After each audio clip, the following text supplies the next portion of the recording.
opening up the e-file and diagonal immediately to control central space and prepare for rapid development. The Sicilian defense immediately challenges white's central pawn and promises dynamic counterplay, establishing asymmetry from the outset. Opening the door for a variety of Italian or English opening setups, this knight directly challenges central space.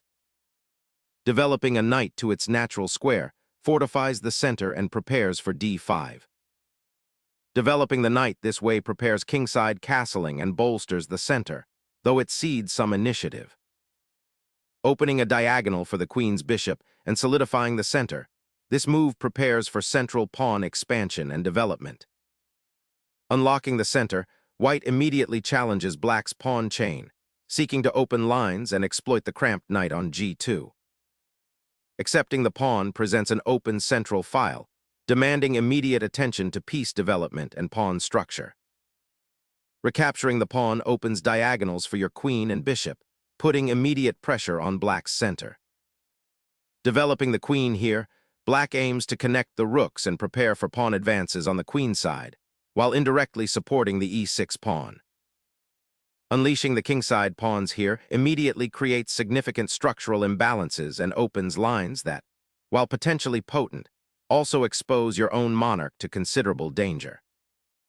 Preparing to stake a claim on the queen side, black's pawn push anticipates a potential kingside expansion by white, aiming to maintain central tension and prevent a sudden pawn storm.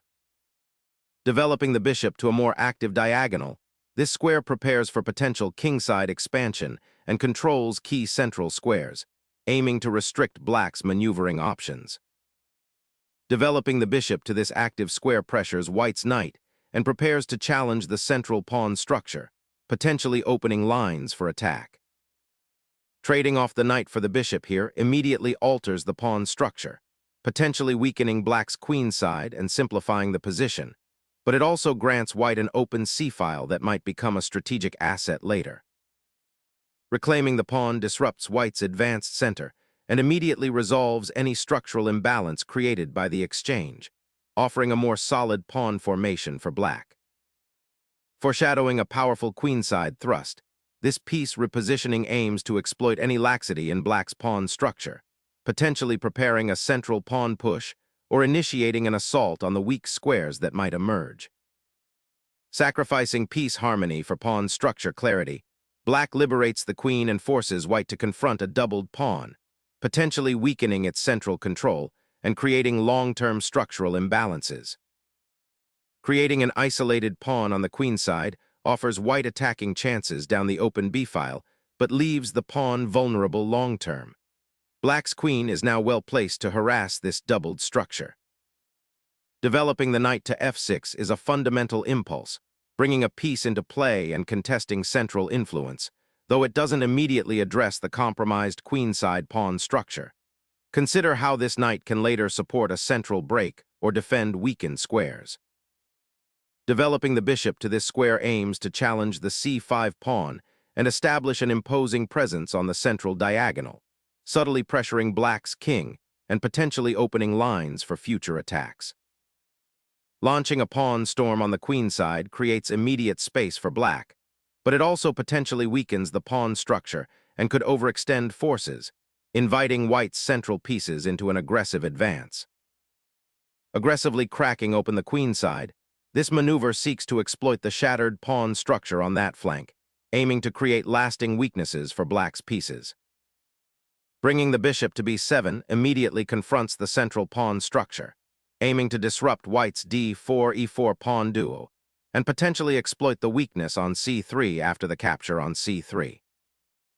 A pragmatic decision to fortify the queenside and prepare for potential pawn advances along the b-file. The rook's relocation to b1 serves multiple purposes. It defends the b2 pawn, potentially pressures black's queenside if the pawn structure opens, and importantly, clears the way for the c-pawn to advance if needed. This is a move that prioritizes structural integrity and future pawn play, rather than an immediate tactical confrontation. It's about establishing a solid foundation for white's pieces, especially after the pawn exchanges and the doubling of white's c-pawns. Consider how this repositioning might influence black's own development and attacking ideas, forcing them to reevaluate their options. The castling here secures the black king, but opens up a fascinating tactical interplay on the queen side, as white's pawn majority is now primed to advance. Probing for weakness, white's rook boldly ventures onto the fourth rank, aiming to exploit the now somewhat exposed black kingside, particularly if black fails to adequately defend against potential incursions along that side of the board. Black boldly injects central dynamism, challenging white's pawn structure and seeking to liberate their pieces from the cramped position, a classic Sicilian counterpunch aiming to destabilize white's d-pawn. Initiating a tactical skirmish, white seizes the pawn, aiming to disrupt black's pawn structure and open lines for counterplay. The capture creates immediate tension on the queen side, forcing black to consider the consequences of recapturing. This bold action injects dynamism into the position, potentially leading to imbalances that could be exploited later.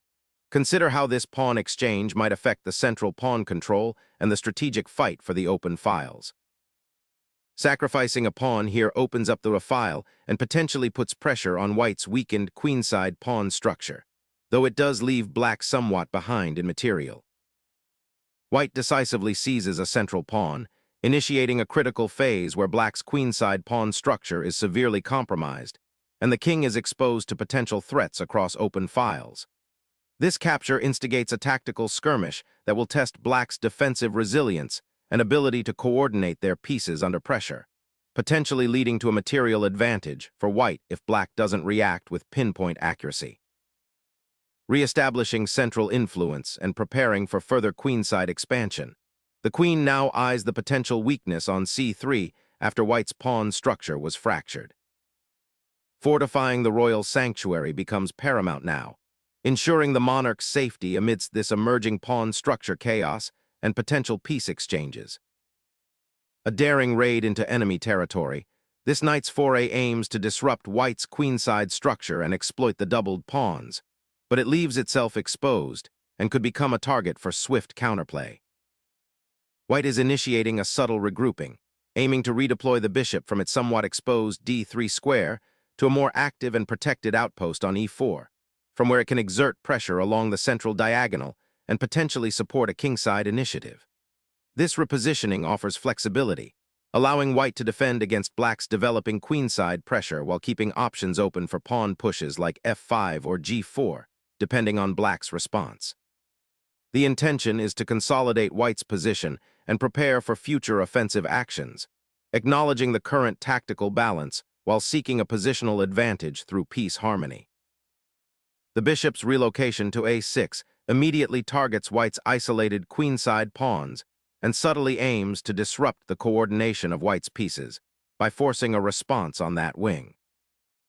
Unleashing a sudden pawn thrust, white immediately challenges the bishop's dominion and aims to sever black's connection to the queenside. A bold knight retreat, seeking refuge and preparing for a potential central counterstrike. The knight now eyes the weak f4 pawn, potentially disrupting white's attacking ambitions.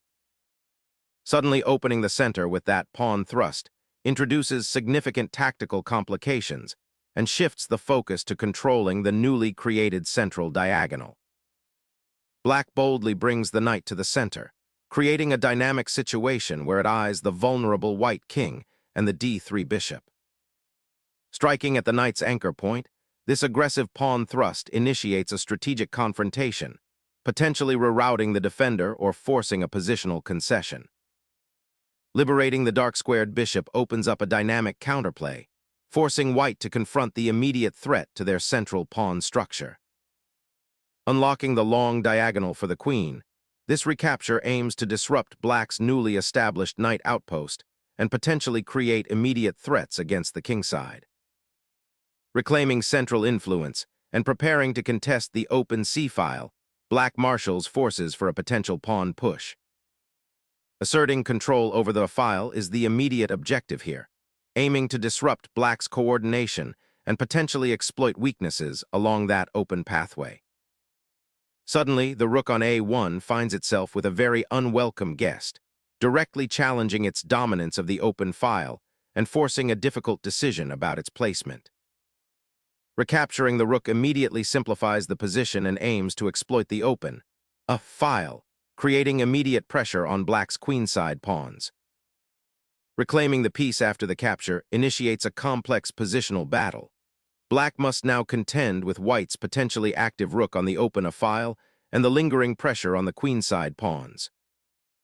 Clearing the c-file opens a direct path for your rook, immediately creating tension on the newly liberated rank and challenging black's pawn structure. Prophylactically shoring up the kingside, a commendable attempt to prevent any immediate breakthroughs or pawn advances. Initiating a powerful kingside pressure by relocating the rook to its 6th rank, this move seeks to exploit the compromised pawn structure and the exposed black king, creating significant tactical opportunities and potentially isolating the enemy pieces. A desperate attempt to stir up activity before the inevitable rook endgame, sacrificing tempo for a fleeting check that black will neatly sidestep. Safeguarding the king from immediate threats on the open rank becomes paramount, shifting focus from offensive aspirations to defensive consolidation as the rook invasion is neutralized. Liberating the d-pawn creates immediate dynamism, aiming to destabilize white's central pawn structure and open lines for black's rooks. Repositioning the queen to chase down the aggressive pawn advance, forcing a reckoning with the exposed black king. The rook's sudden occupation of the 1st rank creates an intriguing positional puzzle. While it opens a direct assault on white's king, it also disconnects the black pieces, potentially leaving the queen isolated on an exposed square amidst a chaotic battlefield. A daring attempt to reclaim some queenside initiative by offering yet another pawn sacrifice, hoping to disrupt black's well-fortified central pawn chain and potentially open a line for the beleaguered rook.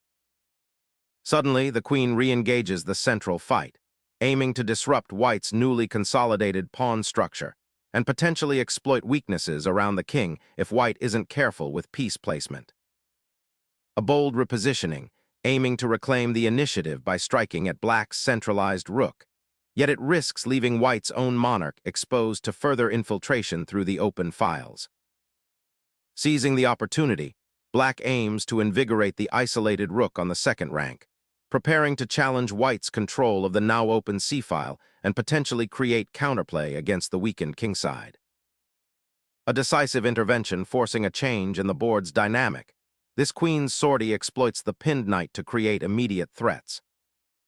Stepping the king onto the h7 square creates a crucial escape route, potentially shielding the monarch from the immediate threat of the queen and rook combination, and offering a vital pawn shield against further incursions down the open files.